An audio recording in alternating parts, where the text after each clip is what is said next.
Hey, McNutt here. I'm about to tell you one of the most improbable, seemingly impossible stories you've ever heard. But it's so much more than that. Yes, this story has been told many times across the intertubes. But the entirety of the story, the fact that it is, at its heart, a story of destiny, unthinkable tragedy, and also great achievement, is known by too few.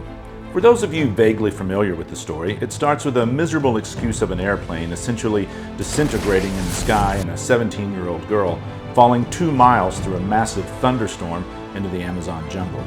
And that's a lot, but if you really want to understand this miraculous survival, you have to go back almost 2 decades to understand how this young lady was able to survive and ultimately make the dream of her parents into a glorious reality that, in a way, serves us all.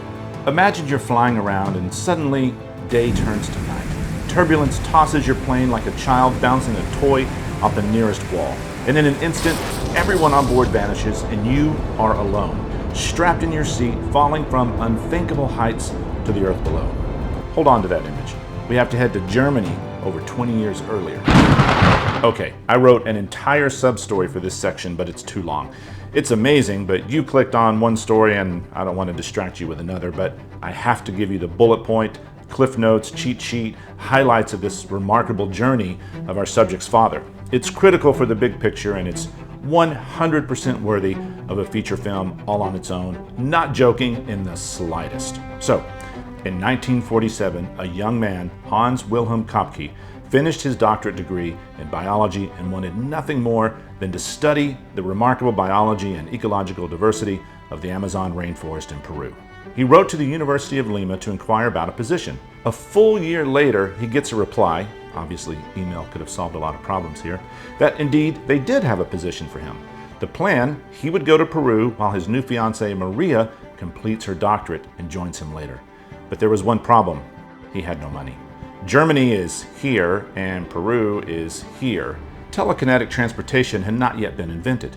The short story of Hans' solo trip to Peru for his dream job is that he, on foot, crossed the Alps in winter, tried to climb over a high fence, fell, was hospitalized, healed, went under the fence on the second try, got arrested for being in Italy illegally, spent several months in prison until a rainstorm caused the prison walls to collapse.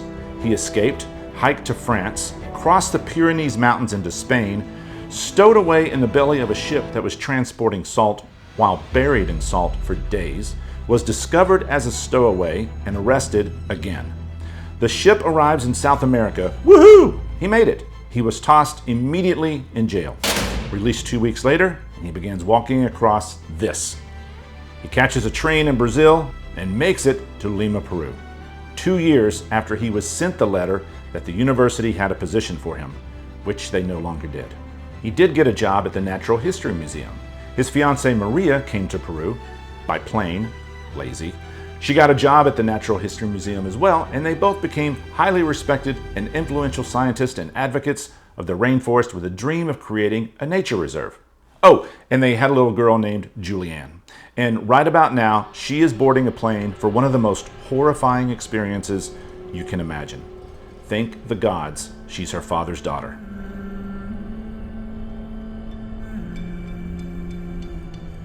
On Christmas Eve 1971, Julianne Kopke and her mom Maria were trying to get from Lima to Pucallpa to see her father Hans. He specifically told the two travelers not to fly Lanza Airlines. It was widely known to be unsafe, but the airport was packed because many flights had been canceled the day before. If they didn't fly Lanza, they wouldn't make it in time for the holidays. The chaos at the airport was highlighted by a very determined man trying feverishly to get his film crew booked for his current project, Aguirre, The Wrath of God. Most people know Werner Herzog as the legendary documentarian known for, among other things, his fierce determination. Herzog and his peeps were able to get another plane, but that won't be his last appearance in this story. Julianne and her mother Maria boarded Flight 508, a Lockheed Electra L-188A. Julianne sat in row 19, seat F. She took the window seat with her mom next to her and a portly man on the aisle. Julianne loved flying, but her mom did not. The flight was only about an hour long. Toward the end, the sky suddenly turned black as the pilots flew directly into a massive, powerful thunderstorm. As if the sudden darkness weren't concerning enough, brutal turbulence hit the plane hard. This plane was not designed to handle turbulence. Julianne remembers the overhead storage bins bursting open as Christmas gifts, flowers, and luggage joined the already airborne dishes and lunch that had already been served. It was chaos and everyone was terrified. Julianne saw a brilliant flash of light over the wing. She couldn't tell if it was an explosion or a lightning strike. At that moment, her terrified mother calmly said, "Now it's all over." The next thing Julianne remembers is being alone in row 19, seat F. Her mother was gone, the fat man was gone, and the plane was gone. She was falling from the sky, seatbelt snapped in place so tight it was painful. She was falling from 2 miles high in the dark, lightning-plagued sky, spiraling towards Earth. Julianne's free fall likely lasted a little over a minute. That's a really long time. Try holding your breath for a minute. Actually, hold your breath for a minute and then start the timer to get an idea of how long Julianne's minute was. She would have experienced below freezing temperatures, struggled to breathe, and likely hit a velocity of around 120 miles per hour, all while watching the Earth zoom toward her. Impact was inevitable. Death was certain. Except it wasn't. One of the last thoughts she had prior to blacking out was that the jungle looked like tight bunches of broccoli. And that's exactly what saved her. I should clarify, I'm not implying that eating your broccoli will save you in similar situations, although if steamed properly with some butter and salt, it can be really good and is packed with vitamins, minerals, potassium. But an open field or less dense, not as tall jungle canopy would not have slowed her down enough. The fact that she landed in an old-growth, densely packed, tall rainforest is likely the key factor of her survival. And that would be reason number 673 to restore as much forested land as possible. Am I right? When she woke, she was under the row of seats and her seatbelt was unfastened.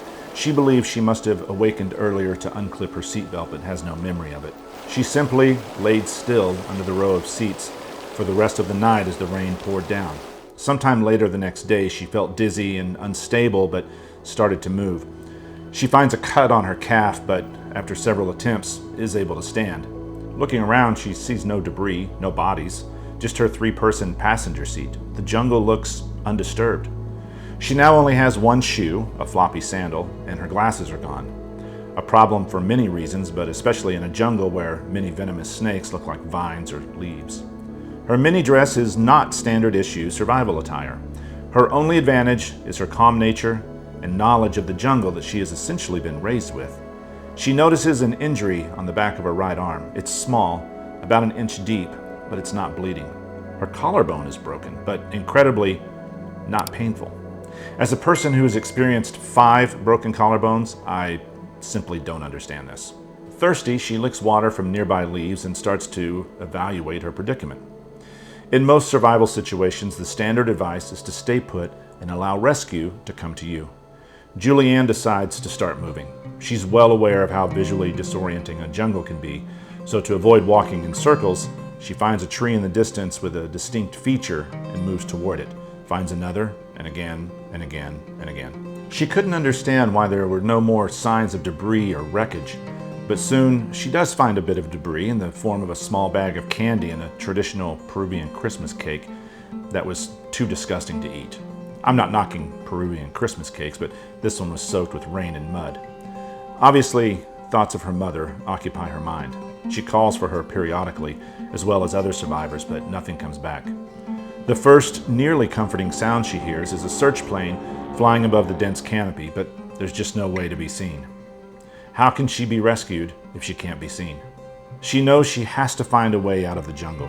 As Julianne continues to shake off the fog of shock and confusion from the surreal crash and finding herself suddenly in a rainforest, she becomes more aware of her surroundings and notices the sound of running water.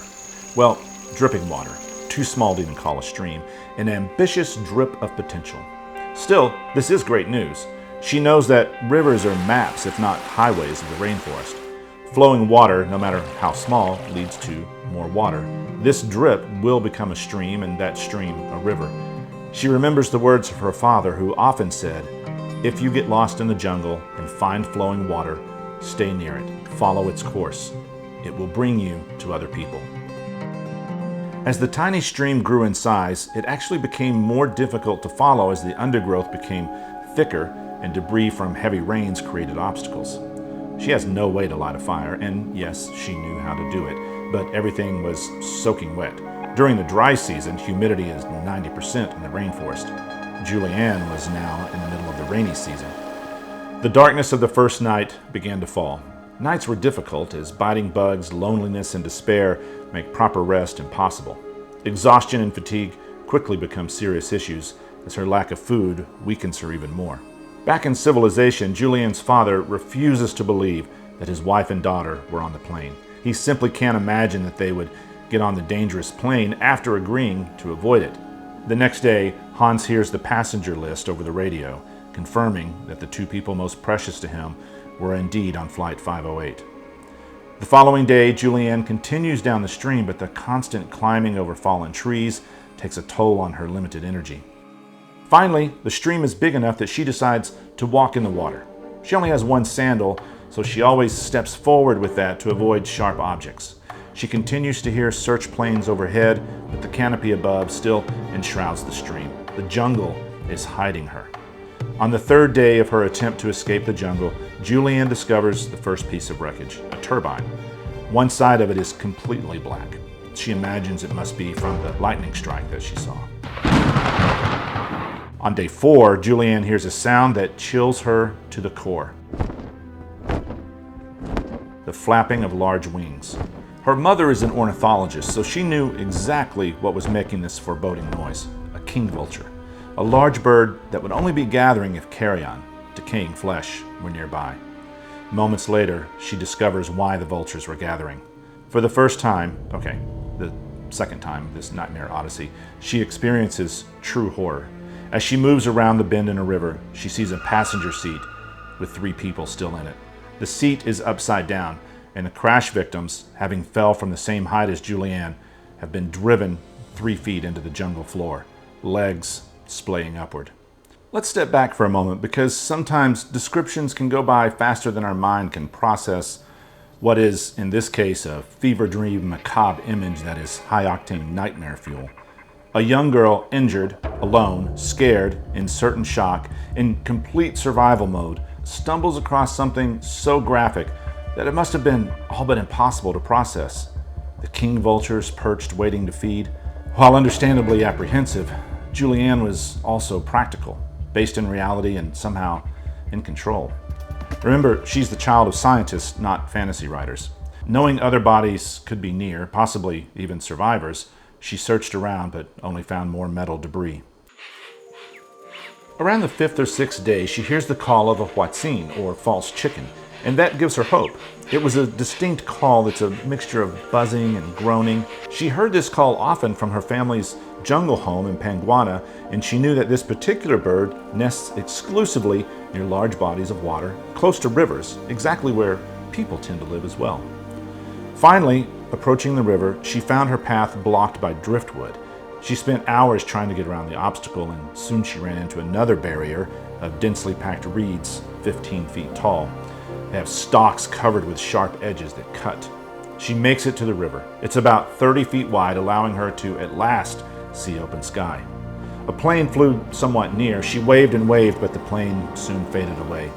She couldn't help being angry that she was finally in a place that she could be seen and there was no one to see her. The anger quickly turned to despair as the openness of her current location also amplified her loneliness. She knows that she could be the only person within thousands of square miles. The words of her father came to her. Where there's a river, people cannot be far. She gathered her resolve and tried to form a new plan. The riverbank was simply too overgrown to hike along. The dense vegetation would make poisonous snakes and spiders way too difficult to avoid. She decides to wade through the shallow water near the bank, using a long stick to sweep the ground in front of her for dangerous stingrays. She moved forward with great caution, always leading with her one-sandaled foot. But the mud and constant hidden debris became too frustrating to navigate, so she moved to the deeper water of this Amazonian river.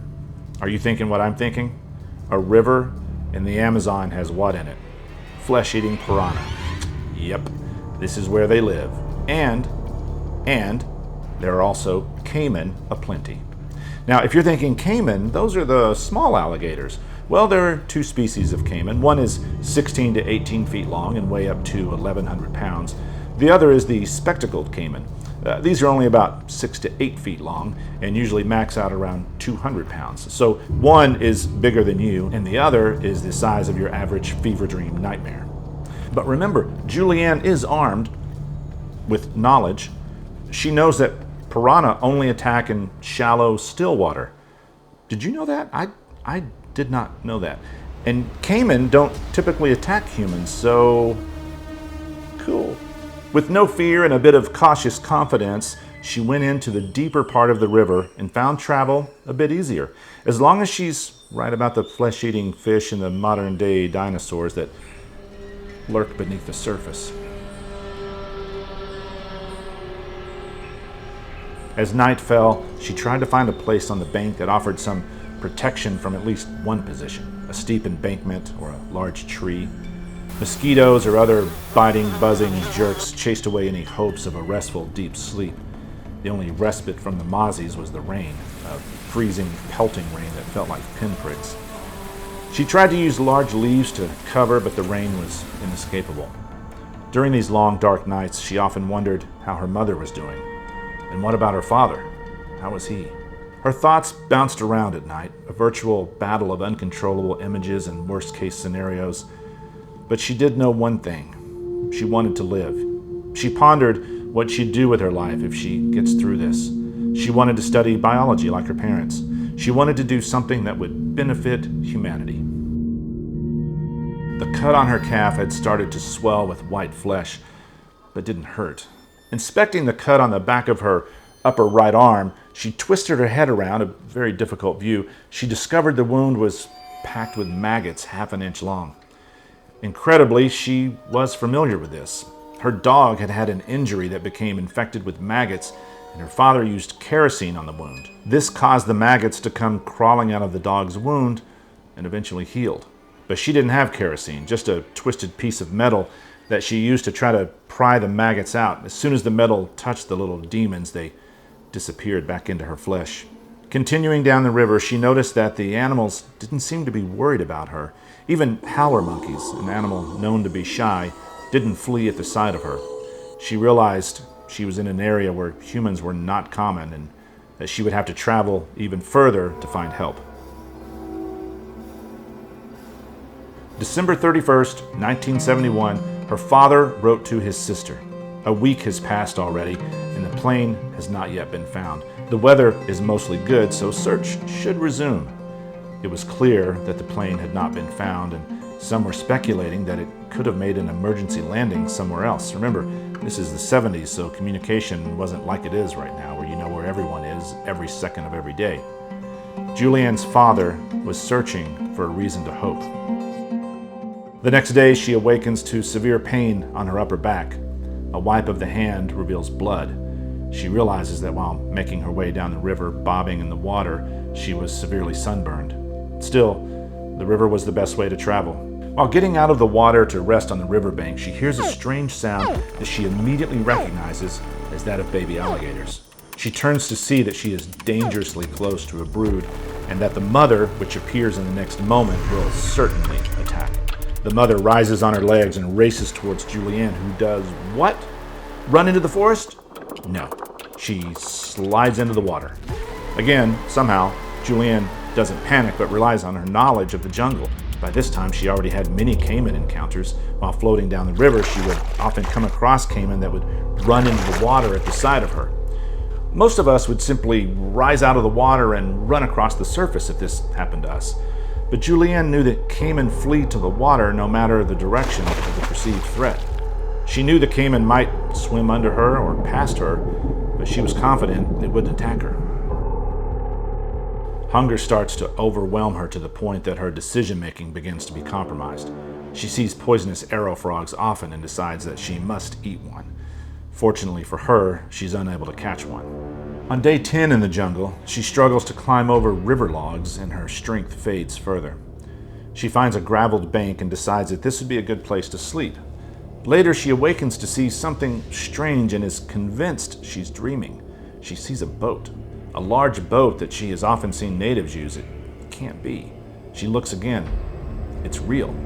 She then notices a trail going up the slope of the steep bank. She can even see steps in the trail. She was so weak it took hours to get up the embankment. At last, she gets to the top of the trail. She sees a simple hut and the boat's motor stored next to a container of gasoline, but no people. She remembers the maggots in her arm and uses a nearby piece of hose to pour the gasoline on her wound. The pain is excruciating. At first, the maggots try to escape by burrowing further down into her arm. Finally, she's able to remove about 30 maggots. It's a much-needed mental victory. She notices a path leading into the jungle, but she doesn't have the strength to explore it, so she tries to get some sleep. The floor of the hut is too hard, so she goes to the riverbank and, covering herself with a shirt she found in the hut, sleeps well for the first time in over a week. The rain pours down as she decides to stay in the hut for one more day to get rest. Despair and hope battle for prominence in her mind as she imagines many other passengers have likely been rescued. She's well aware that she's starving, dying, and that it's been too long since she's had any food. She tries again to catch a frog, but simply can't do it. Bonus fun fact here, while Julian was struggling to survive, just a few rivers over, this was happening. Werner Herzog was shooting Aguirre, the Wrath of God. You'll remember he caught a different plane. Crazy, right? Around twilight, she hears something she hasn't heard in 11 days. Human voices. 3 men come out of the forest. When they see her, they instantly stop, shocked, even recoiling, almost as if ready to run away.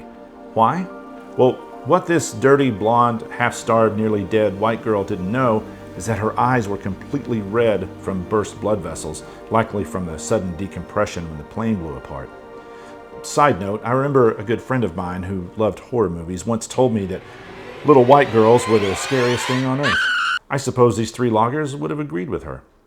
Luckily, Julianne quickly spoke Spanish and told them that she was in the plane crash. While tending to her wounds, one of the men confessed that they thought she was the river goddess Yakumama, a serpent-like creature believed to have the ability to heal or curse individuals depending on their respect for the natural environment. The 3 forest workers gave Julianne food, dressed her wounds, and removed even more maggots from her arm. For those interested, the current maggot count is about 50 maggots. The men confirm that the airplane has yet to be found and that she is the only known survivor, but she can't believe it.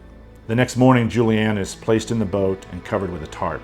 She sleeps deeply on and off for the ride back to civilization. As they arrive at the village, children run from her, screaming. An adult woman yells, "Those eyes! I can't look at them! Oh God, those terrible eyes!" This picture was taken shortly after she was rescued, and you can see that there is no white in any part of her eye. They were completely blood red. While Julianne was being cared for, a woman named Jerry Cobb, an American pilot, offers to fly Julianne to Pucallpa, where she can get better treatment and be reunited with her father. Perhaps sensing Julianne's understandable reluctance to fly again, Jerry Cobb explains that she is a highly skilled pilot. In fact, she was recently certified to be an astronaut for NASA, the first ever woman to achieve this qualification. Fun fact here, badass character Molly Cobb from the Apple TV series For All Mankind is based on Jerry Cobb. Arriving in Pucallpa, a doctor comes to check on her, and yes, even more maggots are removed from her arm, and a smaller wound in her leg. Side note, I looked up images of maggots to insert here. Nope, not gonna do it. I advise you to not look that up. I have serious regrets. The maggot hole in her arm was very deep. A 20-inch strip of gauze soaked in something to help sterilize the wound was painfully stuffed into the former maggot haven and current deep hole in her arm, and then pulled out and replaced the next day, again and again. A large splinter, which she wasn't even aware of, was removed from her foot.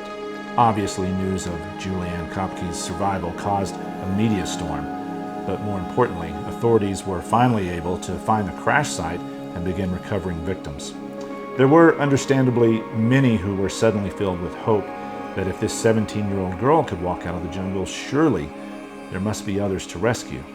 No other survivors were found, but it is believed that a few did survive the fall, possibly between between 6 and 12, but later succumbed to their traumatic injuries not long after impact.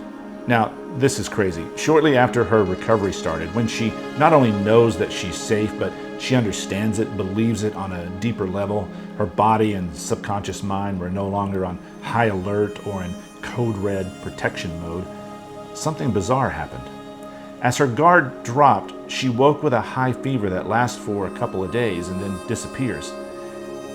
And then her left knee swells up for no apparent reason. Why would it do that?